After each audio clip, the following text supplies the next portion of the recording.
Good evening and welcome to the latest in the series, St. George's House in Conversation. I'm delighted that so many of you could join us tonight, and indeed very grateful to you for joining us throughout this series as we do our best to keep St. George's House in view in these very strange and somewhat difficult times. It's a great pleasure tonight to welcome Baroness Falkner, a friend of St. George's House, and indeed who sits on the council of St. George's. Many of you will know that Kishwer was recently appointed chair of the UK's Equality and Human Rights Commission. She also serves as a crossbench member of the House of Lords, amongst many other things she does. And in the Lords, she took the Liberal Democrat whip from 2004 to 2019 and covered a broad range of areas of interest, from foreign affairs to financial affairs, to the EU Select Committee, the Constitution Committee, Joint Committee on Human Rights, and the Joint Committee on National Security Strategy. So I think we could talk from now till midnight just covering all of that, but of course we won't do that. Kishwer, welcome back to the House. I wish we were sitting down in person, and hopefully that day is not too far away. But before we come to some of the political issues of the day, I thought it would be interesting for our audience tonight to hear something about your background and the route into public life. Well, thank you, Gary. And can I say what a pleasure it is to be here? I have sat in to several of these conversations, and they're always riveting. And I find that they're a fantastic day coming towards the end of the week of sort of winding down and reflecting a little bit more.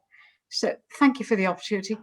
Yes, I came to settle when I arrived in the United Kingdom in 1976, very close to you at St. George's House, because my first residency, so to speak, was in Windsor. So just down the road, actually. I came to the UK as an economic migrant, in other words, as someone who had a job and came to make a better life, a different kind of life to the one I had. I grew up in Pakistan, and I'm the youngest child of immigrants themselves who came at partition from India to Pakistan in 1947. So my father was in Defence Intelligence and was invited by the newly constituted army to come and help set up the Defence Intelligence Training School. And Muslims in India at the time in 1946, in making that decision, were very divided about whether to go or not.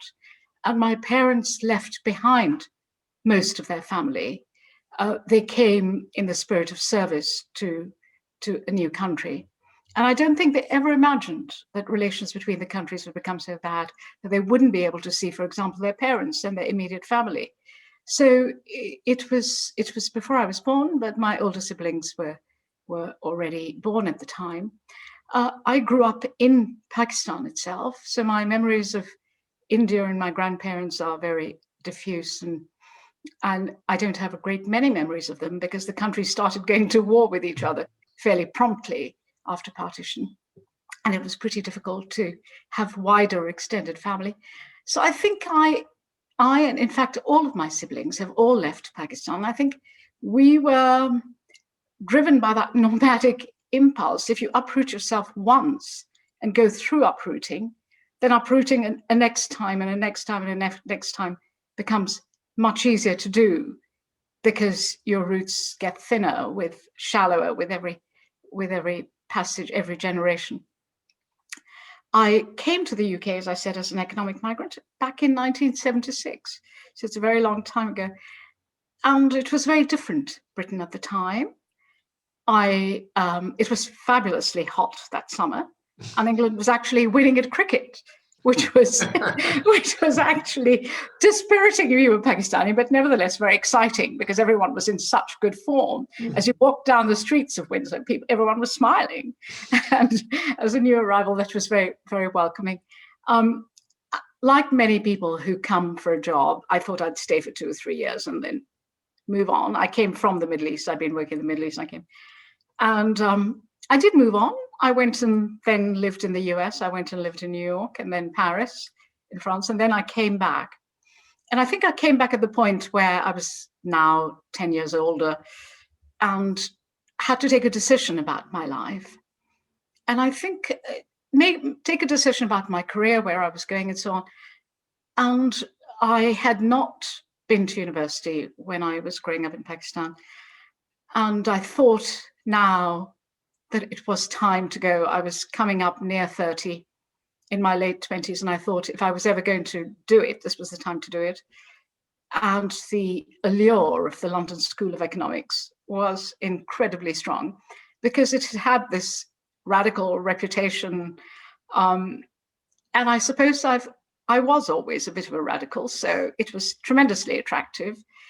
But I discovered that I didn't have A levels, and being a mature student at that point was very much more difficult than it is now. So I had to go to find some A levels in order to get in. And I went to an institution that I think shaped me, although I had a very brief encounter with it, which was a body called City and East London College in Hackney. And it was where the largely Black community of young people went, either to get the wretched A levels that in those days you needed to get into university, or because their parents needed to get them off substances and certain ways of life and were pushing them to go there. And it was a really important experience because I think looking back, I had come from a rather middle class and privileged background. And I was older than the rest of the cohort, and therefore was able to see them from a little bit of a distance, which you don't always get when you're a contemporary. And I think it made me realize that this was a Britain I didn't know and I didn't understand. Anyway, to make a long story short, the LSE came through and I went to LSE, and then I got 10 years late, got addicted to higher education. So I then went on to do a master's degree as well. And that was basically, while I was at LSE, I joined a student society, the SDP at the time. And I came into politics through that route when the SDP merged with the Liberals and then what became the Liberal Democrats. And I started out as a researcher in the House of Commons in the Whip's office. And it was a long journey on to become director of policy and then subsequently here. Right. And in that time, Kishwer, how would you say Britain has changed in terms of race relations, particularly? Well, this is quite a long span that we're talking about. Yeah. And I think all countries have changed, actually. Britain is not unique, and we mustn't pat ourselves on the shoulder and sort of suggest a sort of exceptionalism. So I'm wary of that. The whole world has changed. As I said, I lived in the States, where a much larger minority is non-white. I think the profound sense in which Britain has changed is that I think it was always, Brits are pragmatic, and part of the pragmatism of the Brits, I say, is looking out from the outside, is a sort of, general live and let live sort of attitude. I think the sense in which it has changed is that it's much more conscious. People in Britain, all people in Britain are much more conscious of rights. Not rights in a moral sense, but rights as in defense of a right to employment and the human rights and equality rights than they were in the past. And I think to some extent, the Human Rights Act is a great driver of that, and education in schools is a great driver of that. So it has changed, but I think also being part of the European Union, being integrated into a broader world, inevitably changes people. As people travel and see others, I think we bring home more than how to cook some different food or how to drink some different wine. We bring home more. We may not realize it, but I suggest that we do, and I think it's quite a strong impulse. And when I came in 76, Britons weren't very exposed to the rest of the world. You know, we'd still get asked, when I lived in the US, and both Britain and the US, you'd have, less so in Britain, but you'd have comments, derogatory comments about the country you came from and whether people still rode around on elephants in India and things like that. You didn't get that in Britain because of the colonial past, but you nevertheless got, you know, there was Paki bashing, the P word was frequently used. And so I think there's been exposure to the rest of the world that has made us a more respectful country of diversity than we were. Yeah, and I think as well that there is a tendency with communities, ethnic communities, to use that phrase, to stick together. And there's always a kind of dichotomy between that and assimilation. And I wonder where you stand on that. So my experience in France was one where assimilation was the key word, that, you know, you become more French. And the more French you are, the better you are accepted, the more readily you're accepted. Here I almost despaired of our approach, which was not even integration. It was, somebody described it to me, a sociologist described it as a sort of mixed salad, that you'll have the croutons, you'll have these leaves, you'll have a bit of tomato and a bit of cucumber. And depending on what vegetable it is, it may or may mix very well. The cucumber tends to adhere to each other, but the tomato is heavier and sinks to the bottom. And that sort of, I think my despair about the United Kingdom always, and particularly then, I think we're better now, was a lack of a policy of integration. And I think Gordon Brown tried to do this in his own way when he spoke about British values in being British, but it was perhaps a decade or two too late, in the sense that there was too much of a pushback against that. Oh, we can't be defined by values, you know, mockery about the idea that we do define ourselves by values. I think it was a heroic attempt. I applauded it. And I very much would have wished for that to have succeeded to the extent that we could teach it without conflict in education. We can't do that any longer. The education curriculum is now so full of conflict and ready to be ripped apart if anyone comes up with anything. But I think we've been poor at integration. I give you a classic example of being poor at integration. It is undoubtedly the case that if you can speak a language, that you become more alive to the values, the nuances of society around you, and so on.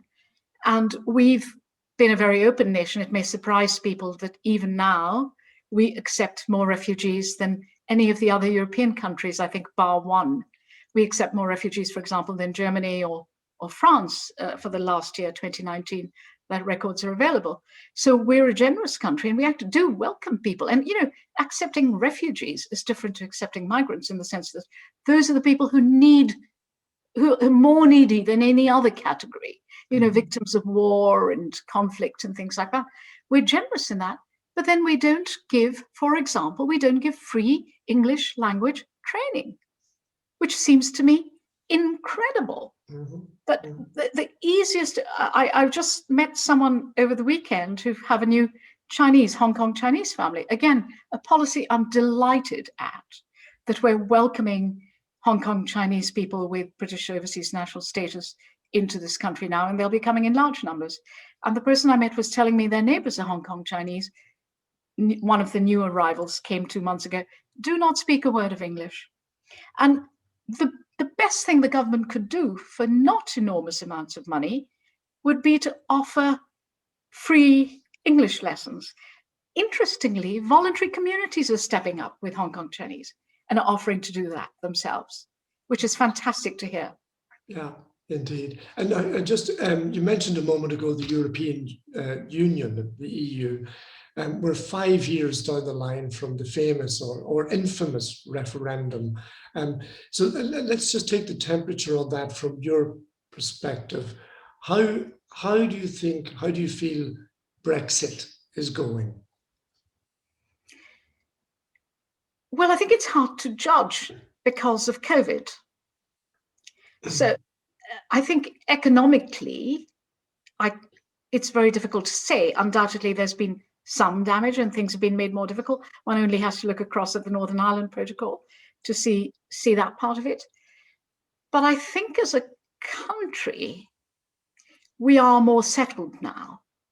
In the immediate aftermath and in the long and torturous parliamentary wrangles of it, one felt that the country was just riven. And now,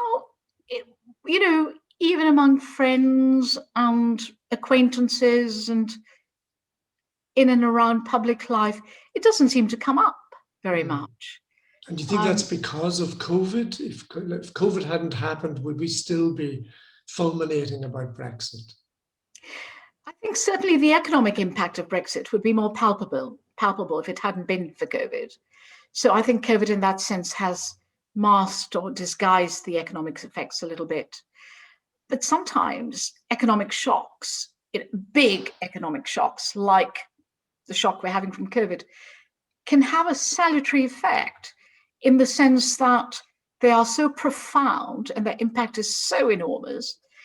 It's coming alongside another shock that I don't think people have really registered as yet, which is the numbers of white-collar workers whose jobs are going to be affected by technology, automation, machine learning, AI, all of those aspects of robotics and automation.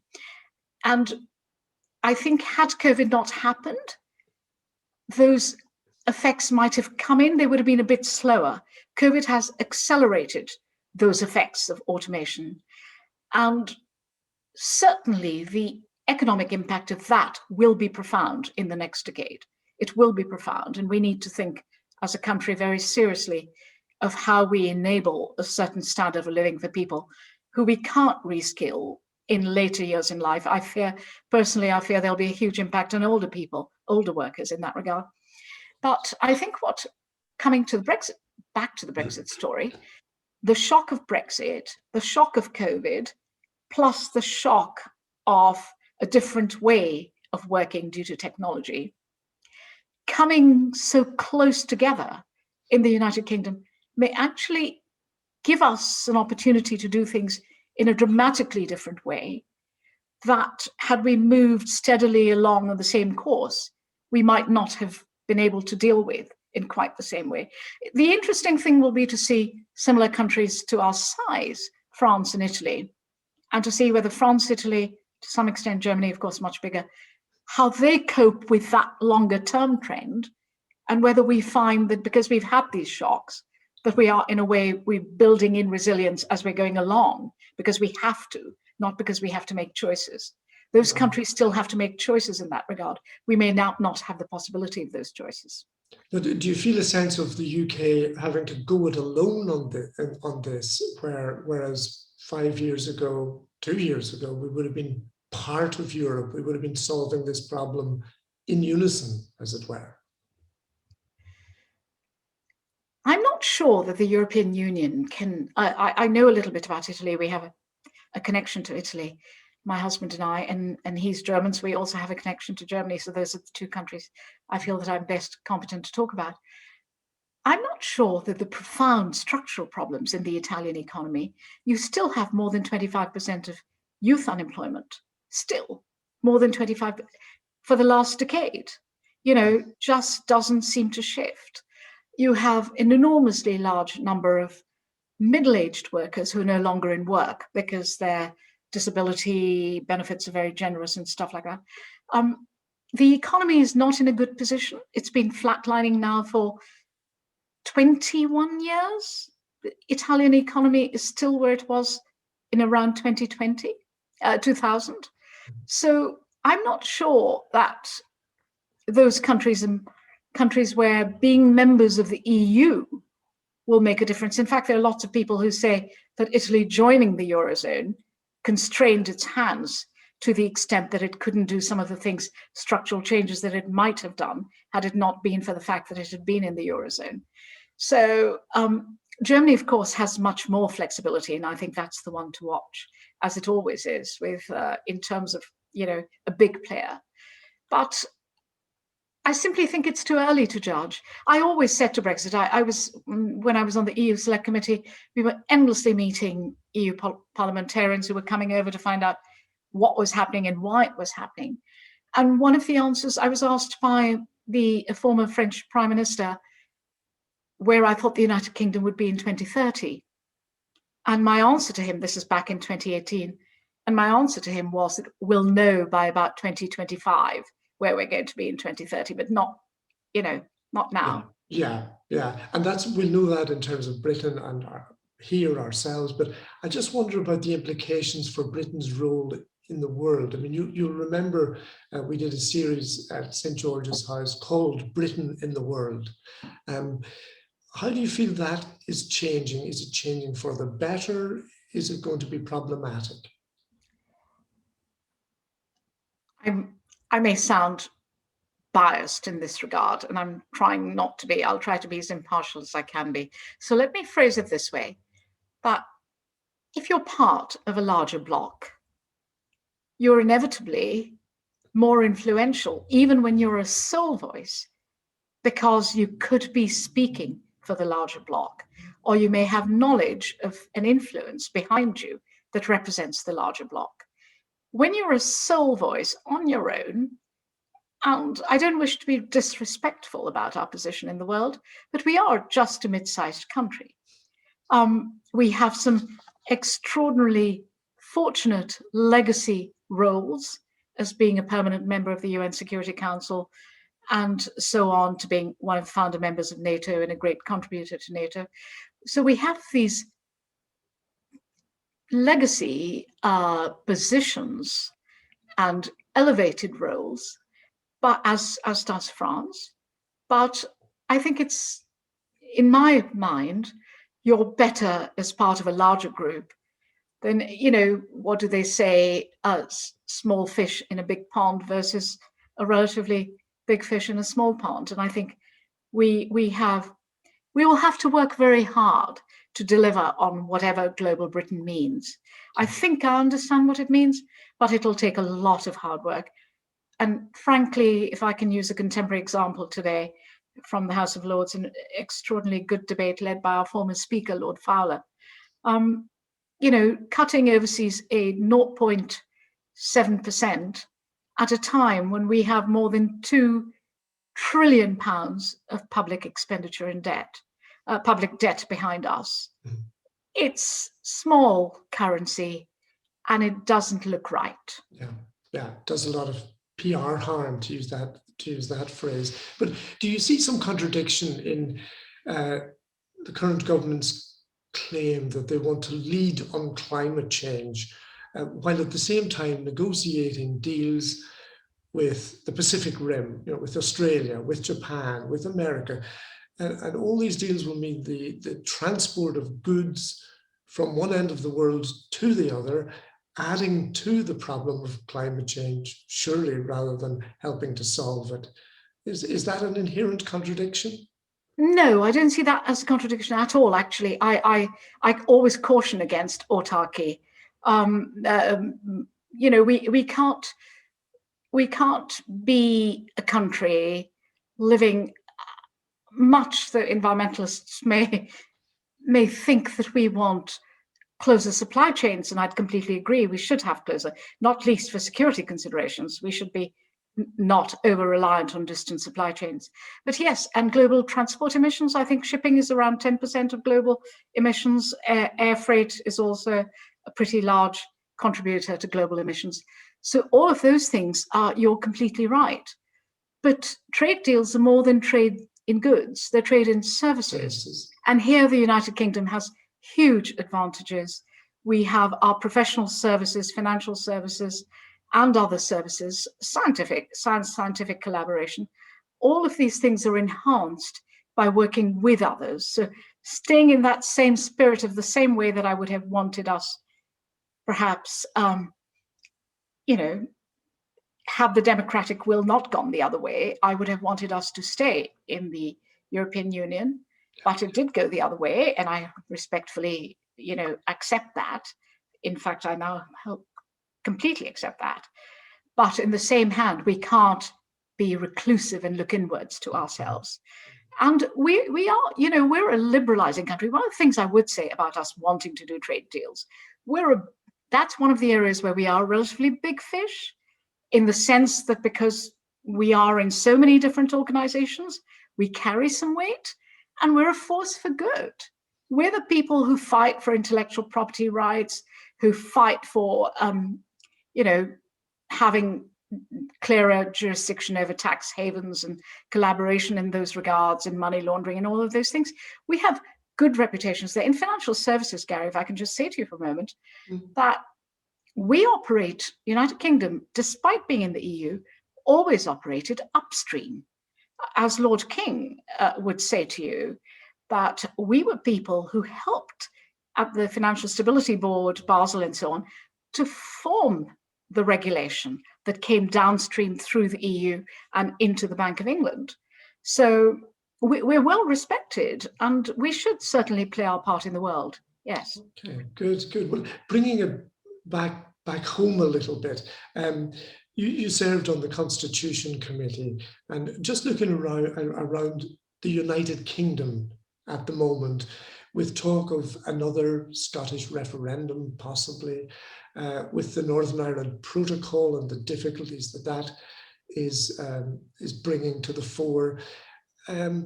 Just how united is the kingdom? Can you see a fracturing ahead?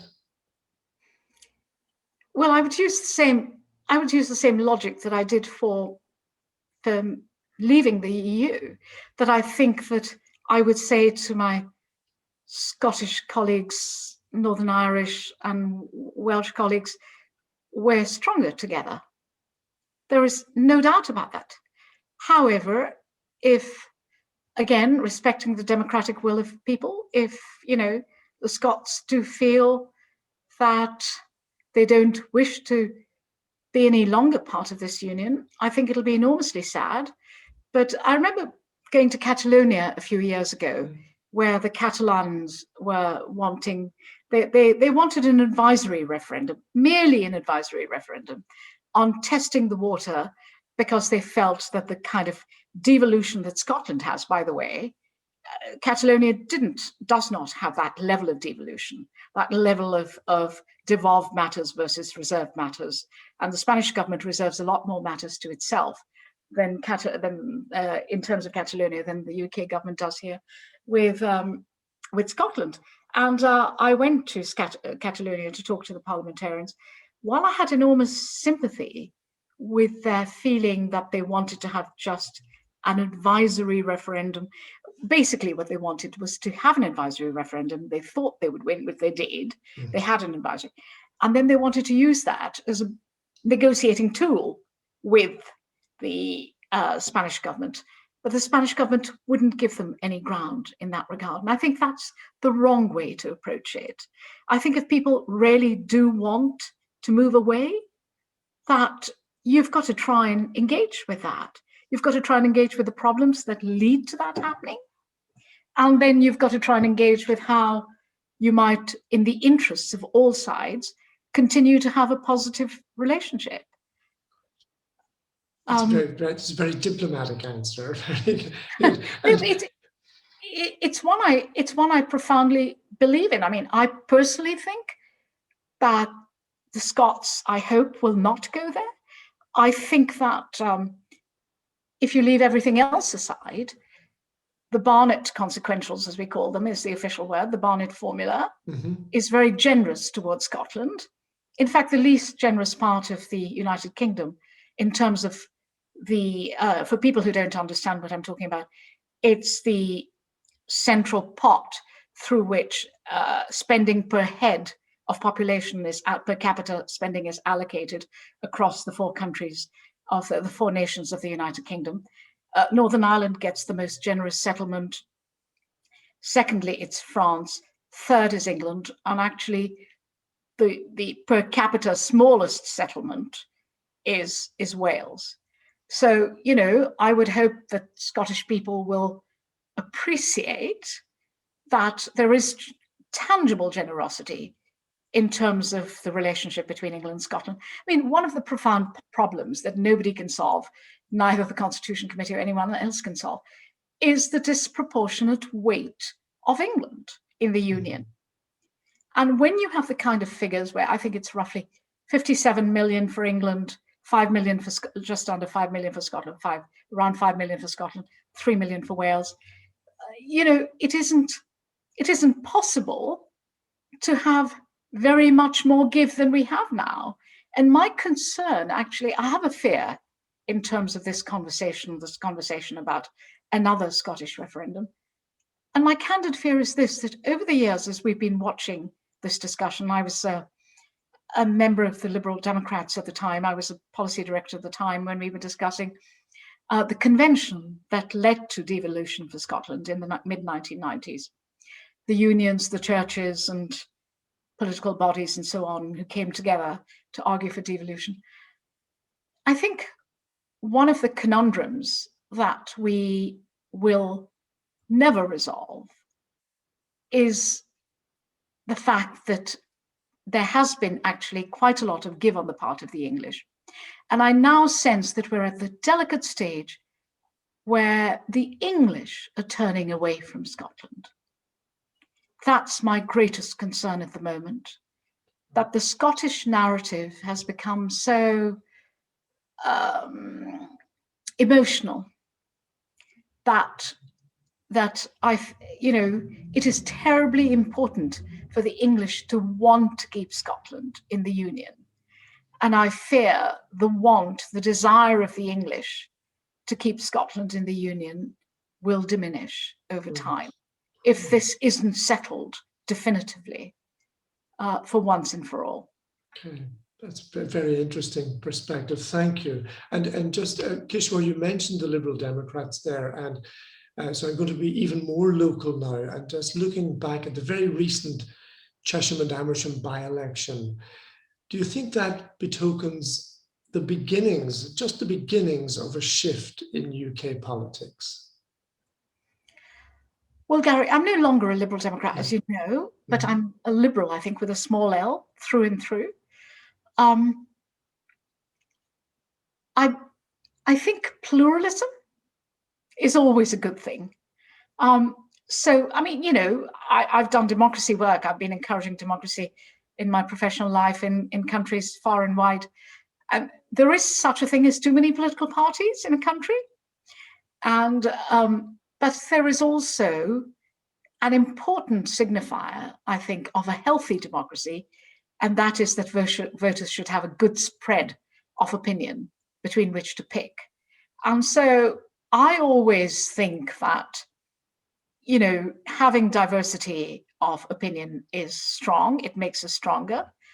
And occasionally governments of all complexion, or majorities of all complexions, there needn't be governments, it may be some other section of life, need a good little kick to show them who's boss. And the voters are always very good in by-elections at telling us that. Yeah, and there may be another kick coming later on tonight. Tonight, as we know. And Kishwer, just almost a personal question, but what made you shift from the Liberal Democrats to the crossbenches? It was 2 or 3 long-standing issues of differences of policy, but I think overall it was Brexit tipped me over the edge, because I felt we had said as a party, I'll be candid, the Liberal Democrats said till the night of June the 23rd, when Paddy Ashdown was on television, he said, I will eat my hat if we do not respect the result of this referendum. And we had gone into, I think personal integrity, Gary, is phenomenally important. And I hope we can spend a few minutes talking about ethics in politics, because I care passionately about that. Yeah. But I think personal integrity, delivering on what you say you do, and accepting that you went with your eyes open into something, you fought it. We weren't a party that boycotted the referendum. on grounds of principle. A lot of parties do that around the world. On grounds of principle, if they feel an election is wrong, they don't participate in it, and they explain their reasons for not participating in it. I mean, the Liberal Democrats, in fact, in 2009, had in the House of Commons, had tried to move an amendment to have a referendum, in and out referendum on Brexit. So within 6 months to change your mind and to say, yes, the voters have spoken, but we think they're wrong.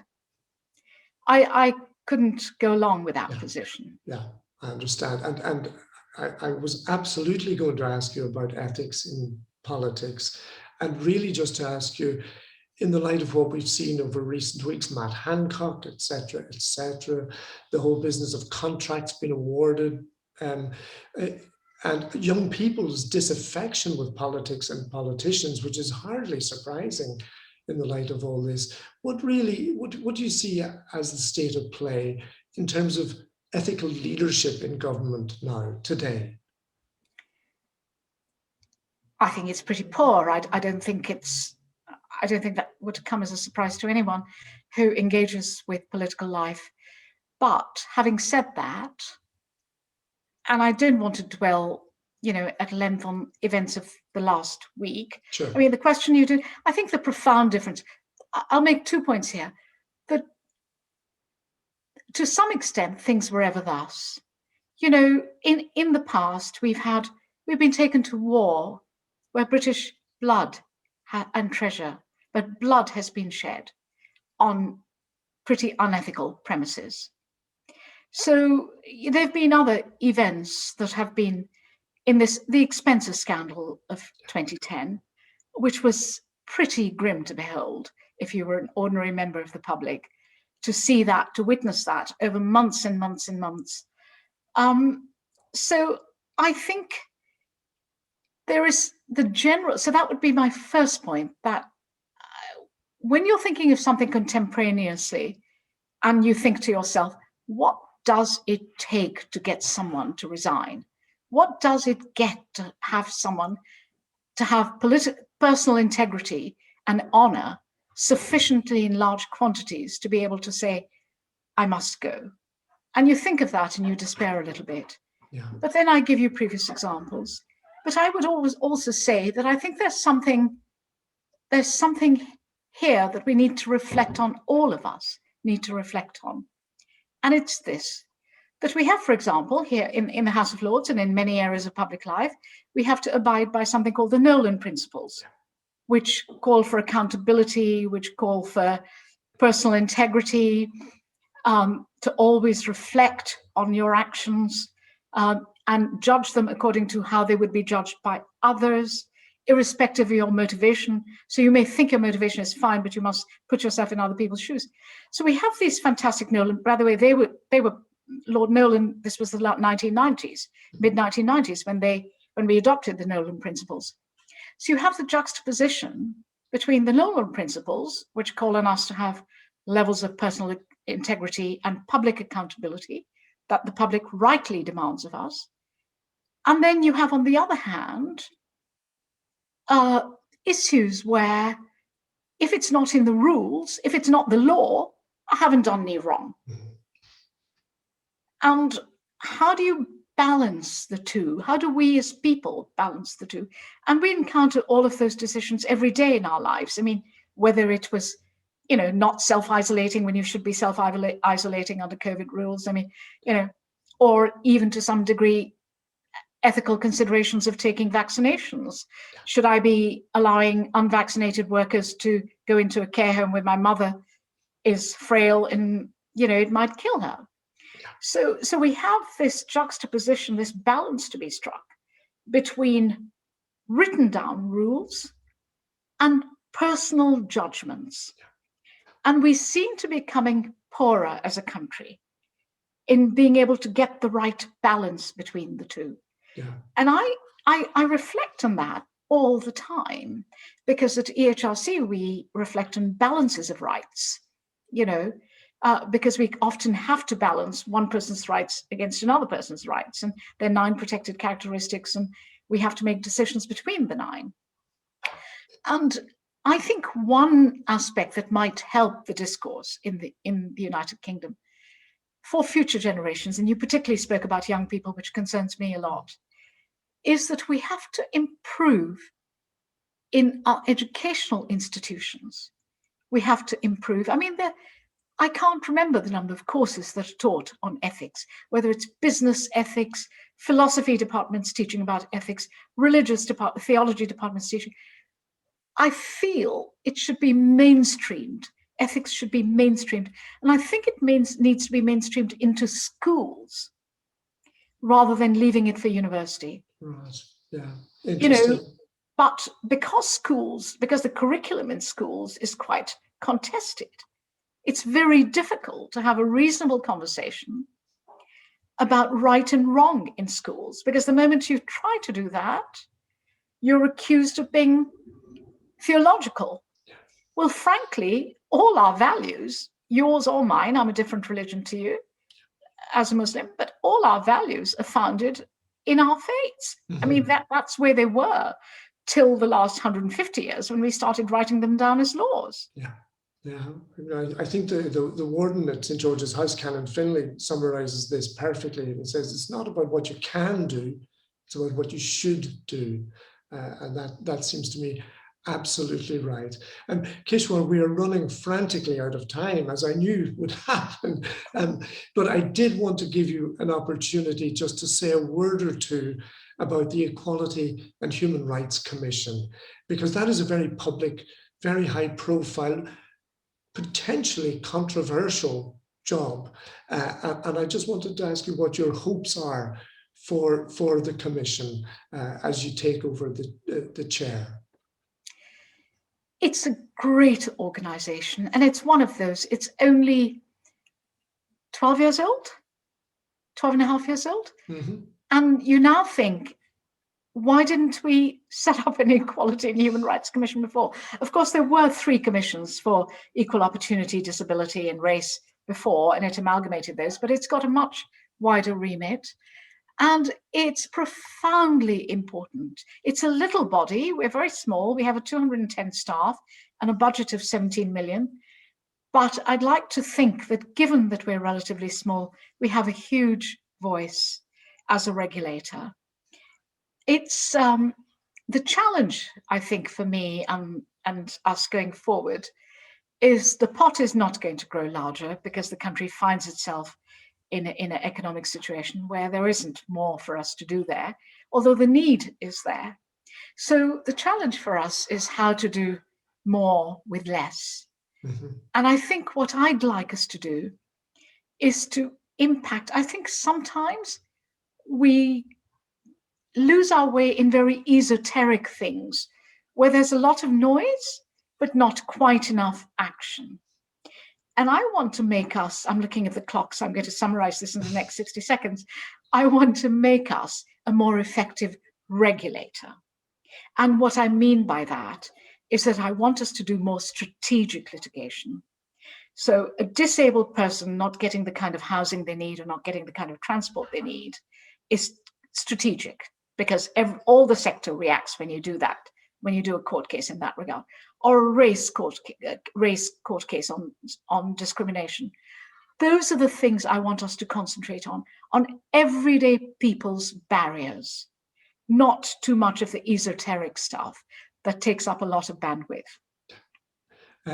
Kishwer, it's been a hugely interesting 45 minutes. I'm sure you've given our audience plenty to think about. You've certainly highlighted a number of areas that St. George's House could usefully engage with when we get back to some kind of normality. But I'm enormously grateful to you for taking the time to be with us. So thank you. And thank you also to our audience for tuning in. I hope you've enjoyed it as much as I have. So it really only remains for me now tonight to say thank you, Kishwer, thank you, audience, and please everybody keep safe, keep well, and good night.